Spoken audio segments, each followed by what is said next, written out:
Hi, Kathy. Thank you for sitting down with me to talk a little bit about your artwork and the Virginia Beach Art Center. Thank you for having me. I think what I'd like to do first is just look around your studio here at the Art Center and show some of your artwork. I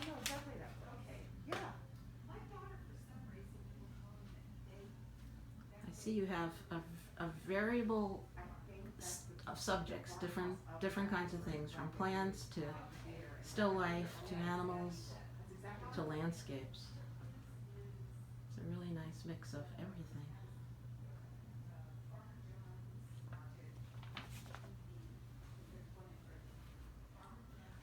Kathy, I know you work in a lot of media, but you concentrate on watercolor.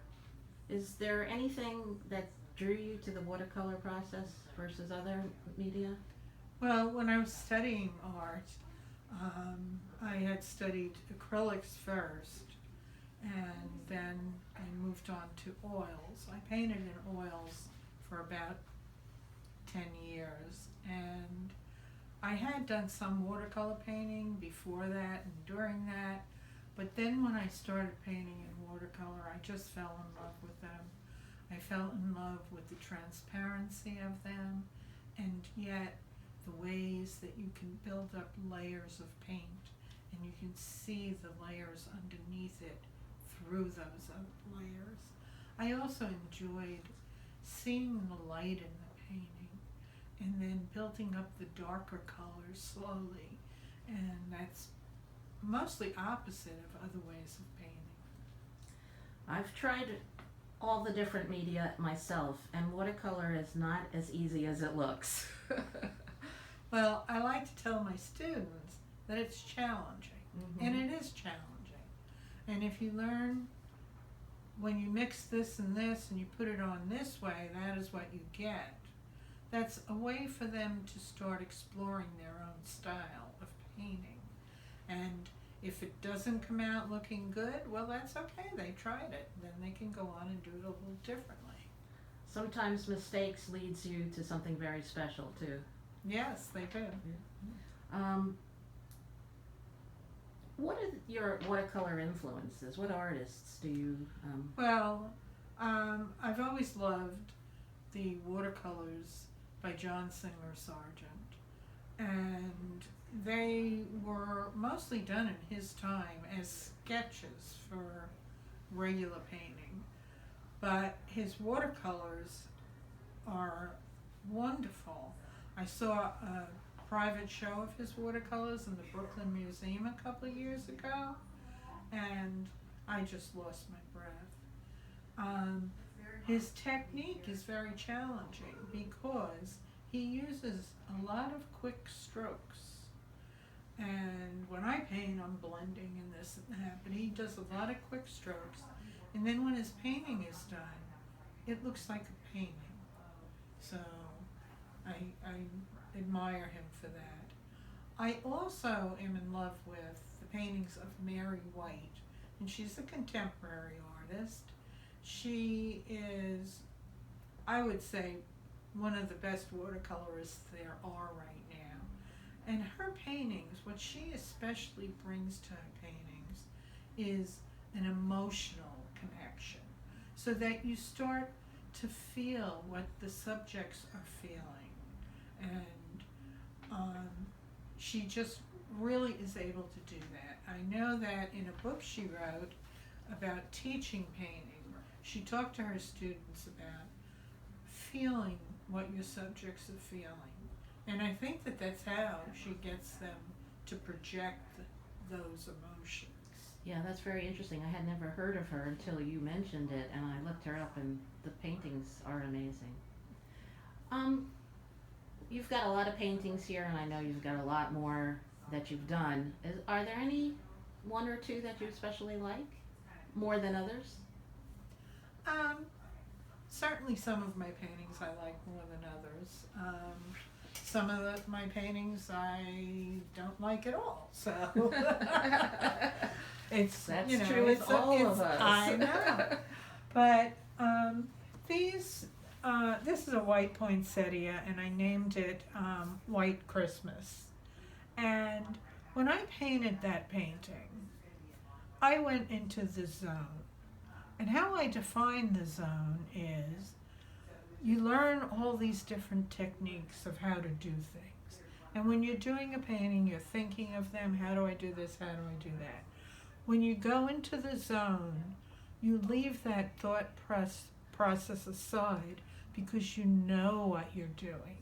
So it's just you're painting without thinking about how to paint and having it just come out just right most of the time. That's a great description of it, because I think wonderful things happen when you're in the zone. Yes. And this one is very different from the poinsettia. This painting was a fun painting that I did. My husband and I were at the Outer Banks, and we put our feet up on the rail, and he took photos of them. Then the following Christmas, he gave me a photo of it, and I just saw it, and I immediately said, I have to paint it. And it's really like, has memories for me, and it also has a lot of meaning to it. It's, the love of a man and a woman. I see that. That's the first thing I think of when I see it. And, just, the fun of it. My husband titled it Summer Lovin'. That's great. I know you've been doing online classes, which has been challenging for some of us. Are you teaching anything online now? And how are you delivering the lessons? I am teaching a class that I'm working on videoing now, and it's going to be online starting Saturday the 23rd. And it's going to be on a private Facebook group, so only the members of the class can see what's happening. And I will go through 8 weeks of teaching different paintings. Some may take 1 week, some may take 2 weeks, depending on how much work is involved. And I'm very excited, and as of yesterday, everything was going well. So I'm having a very optimistic outlook. So it is the first time I've ever done anything like that.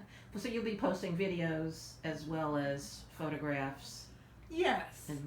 On the private Facebook. Right, and I have a supply list, and I'm going to have a thing on different ways of drawing your paintings and other. I think that's a very interesting way. Not too many people are doing it that way. I like that idea.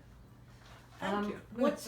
What's happening with the Virginia Beach Art Center in the near future? In the near future, right now we're going into phase 1, and we're only going to be offering online classes. We have a lot of online classes. You can go to our website, www.artcentervb.org, and you can click on the register for classes to see which ones are there. And the other thing is many people are going to be looking at these same classes.